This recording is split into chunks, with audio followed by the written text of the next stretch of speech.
आज मैं उत्तर प्रदेश सरकार ने जो हाथरस जिला, उत्तर प्रदेश के हाथरस जिला में जो 16 अप्रैल 2019 को हाथरस में एक किशोरी की हत्या हो गई। फिर जलाल आपराधिक प्रवृत्ति के लोग उसके घर गए थे और वह बलात्कार करने का कोशिश किया, नहीं और उसे सहयोग नहीं किया उस पर, उसी घर में उस लड़की को जलाकर मार दिया। उत्तर प्रदेश की बहुत बड़ी बेइज्जती हुई, मीडिया में छाया रहा पूरा देश। लेकिन उत्तर प्रदेश की सरकार ने त्वरित कार्रवाई करते हुए न्यायालय से आग्रह किया कि इस पर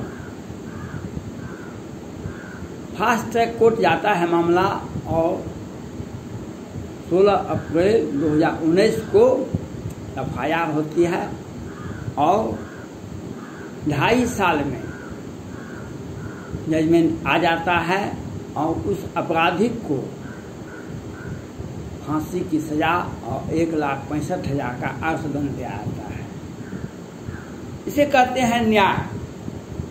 घटना हुई, सजा कोर्ट ने फाइनल कर दिया, सजा दे दिया गया। किसी भी व्यक्ति को न्यायालय पर भरोसा बना रहता है, किसी भी व्यक्ति को न्यायालय के बारे में गलत सोचने के लिए बाध्य नहीं होता है। 2.5 साल में अपराधी को सजाए मौत, किए गए अपराध का सजा मिल जाता है उत्तर प्रदेश में।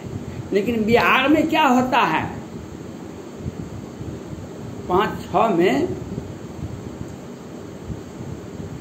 सुप्रीम कोर्ट के मुख्य न्यायाधीश, तत्कालीन मुख्य न्यायाधीश पटना आए थे।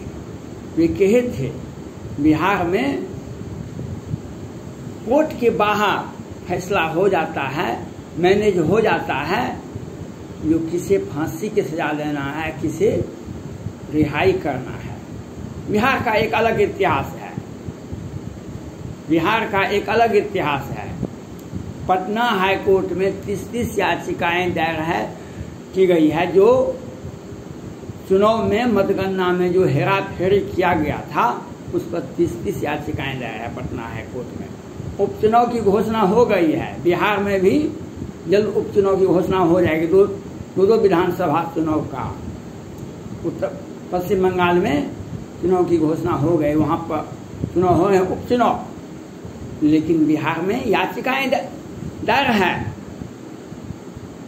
6 महीने से अधिक हो गए, लेकिन बिहार सरकार उस याचिका को सुनवाई नहीं होने देता है।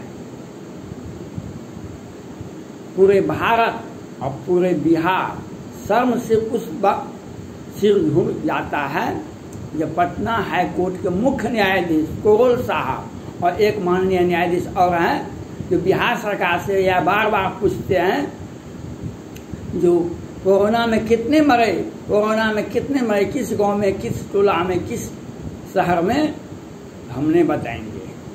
ये केंद्र सरकार का पोर्टल है, लेकिन 265 वेंटिलेटर हम खरीदेंगे, हजार करोड़ घोटाला करेंगे, हमने बताएंगे कोरोना से कितने लोग मरे। ये घोषणा करेंगे जो हाँ बिहार भारत का पहला राज्य है जहां पर हम कोरोना से मरने वालों को मुआवजा देंगे, लेकिन नाम नहीं बताएंगे किसको देंगे। ये घोटाला करने, बिहार सरकार घोटाला करने का साजिश है। आप पहले हमको नाम बताइएगा किसको दे रहे हैं आप, ये नहीं बताएंगे। मैं बिहार सरकार के मुख्यमंत्री नीतीश कुमार जी से पूछ रहा हूं, हाथरस की घटना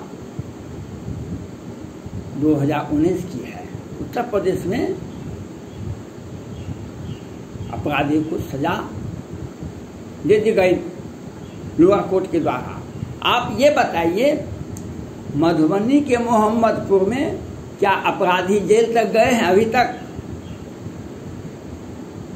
मधुबनी के मोहम्मदपुर में 5-5 सैनिक परिवार की हत्या होती है। एक व्यक्ति जीवन और मौत से जूझ रहा है। आज भी दिन के उजाले में हत्या होती है। क्या सारे अपराधी गिरफ्तार हो गए हैं? रूपेश कुमार सिंह की हत्या पटना में हुआ था, पुनाचक में। क्या अपराधी गिरफ्तार हो गए हैं?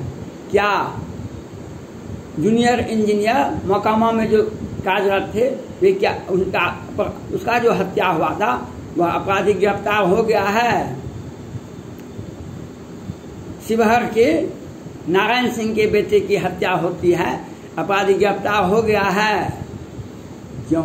अपराधी गिरफ्तार नहीं हो सकता है। ये जिन लोगों की हत्या की गई है वे जदयू के विरोधी दल के नेता थे, विरोधी दल के लोग थे। इनकी हत्या करवाई गई है बिहार सरकार द्वारा, साजिशन हत्या। नहीं तो दिन के उजाले में मधुबनी के मोहम्मदपुर में 12 बजे से 3 बजे हत्या होती है, पुलिस को रोक दिया जाता है मत जाओ, और सारे अपराधी नवीन झा प्रवीण झा बिहार सरकार कहती है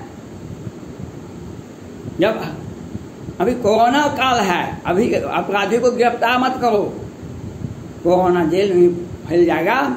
ये अपराधी को अपराध करने से बचाते हैं, अपराधी को अपराध करवाते हैं और जेल जाने से, और खाना पूर्ति के लिए कुर्की जब्ती बिहार सरकार करवाती है। बिहार का तो इतिहास है, जो सैकड़ों अपराधी जो 10-10 हत्या करते, अपहरण करते, लूट करते, लोअर कोर्ट से, वैकेंट कोर्ट से जवान दिलवाते हैं, मैनेज करवाते हैं लोअर कोर्ट से। बिहार सरकार यह सोच कर करवाती है, यह करवाती, जिसका उदाहरण है सृजन घोटाले के बड़े आरोपी को लोअर कोर्ट और वैकेंट कोर्ट से जमानत दिलवाते हैं। पटना हाई कोर्ट के बढ़िया न्यायाधीश राजेश कुमार जी सुप्रीम कोर्ट, राष्ट्रपति भवन और प्रधानमंत्री कार्यालय को विधिवत सूचना देते हैं। लेकिन ये तो एक का मामला है, हत्या का मामला लोअर कोर्ट में भरा पड़ा है, उसको केस को सेट करवा दिया गया है। जो इनके सहयोगी हैं, इनके जो दिल में बसते हैं, मधुबनी का मोहम्मदपुर का घटना बिहार सरकार की एक सोची समझी साजिश है। नहीं तो अगर आप साफ आते तो हाथरस घटना का सजा, अपराधी को हत्या का मामला दर्ज कर अपराधी को सजा हो गई। लेकिन बिहार में क्यों मामला अटका हुआ रहता है? रूपेश कुमार सिंह का हत्या का मामला, अपराधी सभी गिरफ्तार हुए। मोहम्मदपुर का बेनीपट्टी के मधुबनी के मोहम्मदपुर का घटना दिन के उजाले में होता है। 29 मार्च 2021 को अपराधी गिरफ्तार होते हैं। बिहार सरकार अपराधी को अपराधी को गिरफ्तार नहीं करवाती है। बिहार सरकार के मुख्यमंत्री भारत के भावी प्रधानमंत्री हैं, वे उत्तर प्रदेश में जाते हैं चुनाव लड़ने के लिए। वे अपने विवाद में जाते हैं, वे प्रधानमंत्री का मटेरियल होते हैं और पहले मुकेश सहनी जी को भेजते हैं, फिर जीतन राम मांझी जी को भेजते हैं। इन लोगों का राजनीतिक भविष्य समाप्त हो गया है। बिहार में 2 ही पार्टी बचा है, एक भाजपा को 74 सीटें हैं विधानसभा में और जदयू और राजद को 75 सीटें हैं। इन लोग राजनीतिक जमीन खिसक गया है, इसलिए ये सत्ता में बैठे हुए, यही लोग सत्ता में बैठे हुए हैं, वे विरोधी दल को हत्या करवाते हैं। मधुबनी का घटना ये इतिहास बताता है, दिन में अपराधी अपराध करते हैं, नवीन झा प्रवीण झा हत्या करवाते, जो रावण सेना संगठन अध्यक्ष है, जो और उसको प्रोटेस्ट करवाते हैं, उसके पक्ष में आवाज दिलवाते हैं। किससे? भूमिहार सेना संगठन, ब्राह्मण सेना संगठन के अध्यक्ष से, और उनका हथियार का प्रदर्शन होता है, वीडियो वायरल होता है। बिहार सरकार को दिखाई नहीं पड़ता है। बिहार सरकार को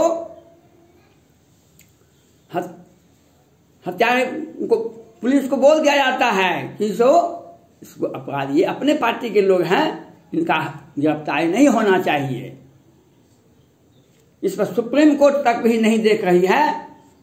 जो 19 में जो हत्या हुआ था है हाथरस में यूपी में, उसकी सजा, अपराधी को सजा हो जाती है। हो जाती है। बिहार के मुजफ्फरपुर में 11 बच्ची की हत्या होती है, 34 के साथ बलात्कार होता है। सुप्रीम कोर्ट के तत्कालीन मुख्य न्यायाधीश संज्ञान लेते हैं उस केस को, जजमेंट को। देखिए, यह भी बिहार का घटना है।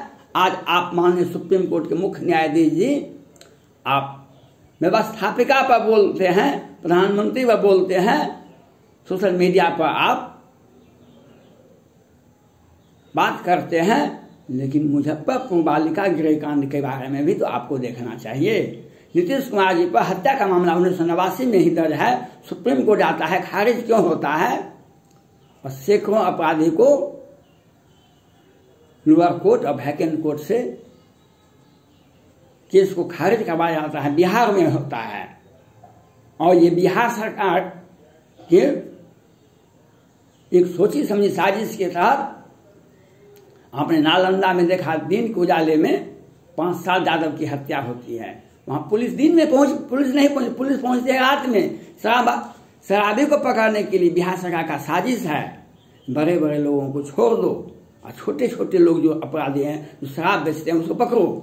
बड़े लोग तो हमारे दिल्ली में बसते हैं, शराब बेचेंगे तो हमारी पार्टी के फंड में पैसा देंगे, हमारी पार्टी हमको पैसा देंगे तो हम, और छोटे छोटे लोगों को शराब बेचने के आरोप में जहरीली शराब पीने पर उसे फांसी की सजा होती है, जेल होता है। आज बिहार का हर जेल भरा हुआ है अब शराबी से। और हत्या जो दिन में करते हैं उन्हें लोअर कोर्ट से, वैकेंट कोर्ट से मैनेज करवा देते हैं, उसका ट्रायल ही नहीं होता है 25 बरस तक।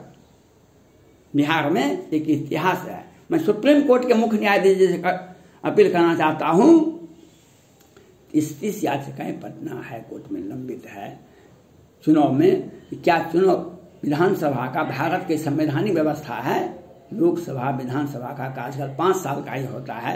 चुनाव में मतगणना में हेराफेरी हुआ था, याचिकाएं दायर की गई पटना हाईकोर्ट में, इसकी सुनवाई 5 साल के बाद होगी। यही न्यायिक व्यवस्था है भारत का। दुनिया को क्या बताइएगा आप, दुनिया को क्या बताइएगा? 2019 में मुजफ्फरपुर बालिका गृहकांड हुआ था, 11 बच्ची की हत्या होती है, 29 के साथ बलात्कार होता है। उसका जजमेंट देखिए क्या कहता है जजमेंट। आपने धनबाद के एडीजे आनंद की हत्या होती है, आपने संज्ञान लिया, वह हत्यारे सामने आएंगे, इसके लिए आपने जो प्रयास किया वह बधाई के पात्र हैं। लेकिन बिहार में जो न्यायालय व्यवस्था चौपट हो गई है, बिहार में जो न्यायालय व्यवस्था चौपट हो गई है, मधुबनी के बेनीपट्टी के मोहम्मदपुर गांव में दिन उजाले में सैनिक परिवार की हत्या होती है। बीएसएफ का जवान वर्तमान समय में वह पोस्टिंग पर था, उस पर आपने एक शब्द भी नहीं बोला। पटना हाईकोर्ट भी नहीं बोला, सुप्रीम कोर्ट भी नहीं बोला। और मुख्य न्यायाधीश जिसमें अपील है, पटना हाईकोर्ट में 30 याचिकाएं दायर है। चुनाव में बिहार में विधानसभा का जो चुनाव हुआ था उसमें मतगणना में हेराफेरी हुआ था, वह याचिका क्यों नहीं खोली जाती है? बिहार में पटना हाईकोर्ट में न्यायाधीश की संख्या कम थी, 18 तो थे, अब तो 28 हो गए हैं। लेकिन बिहार सरकार नहीं चाहती है, वह समय टालना चाहती है, अपने लोगों को केस, मर्डर केस को भी दरकिनार करवाते हैं और फास्ट ट्रैक कोर्ट और विरोधी दल के नेता को केस को आगे करवाते हैं। अपने ऊपर, अपने लोगों के ऊपर हत्या का मामला को भी दबा के रखवा देते हैं, जिसका उदाहरण है 1989 में मुख्यमंत्री पर FIR होता है, हत्या का मामला दिन के उजाले में होता है। वह केस कहाँ पड़ा हुआ है, सुप्रीम कोर्ट जाता है तो वहां पर सुनवाई नहीं होती है। वह यह क्यों होता है? यह व्यवस्था का दोष नहीं है। आप जो कुर्सी पर बैठे हुए हैं, आपके सोच पर यह बात है। और हाथरस उत्तर प्रदेश का ये लोग विरोध करते हैं, हाथरस के अपराधी को सजा हो गई, बिहार के अपराधी को सजा क्यों नहीं होती है? यह आपकी बिहार सरकार के मुख्यमंत्री का ये संलिप्तता है। बिहार सरकार व्यवस्था पर न्यायालय को भी यही चलाते हैं। धन्यवाद।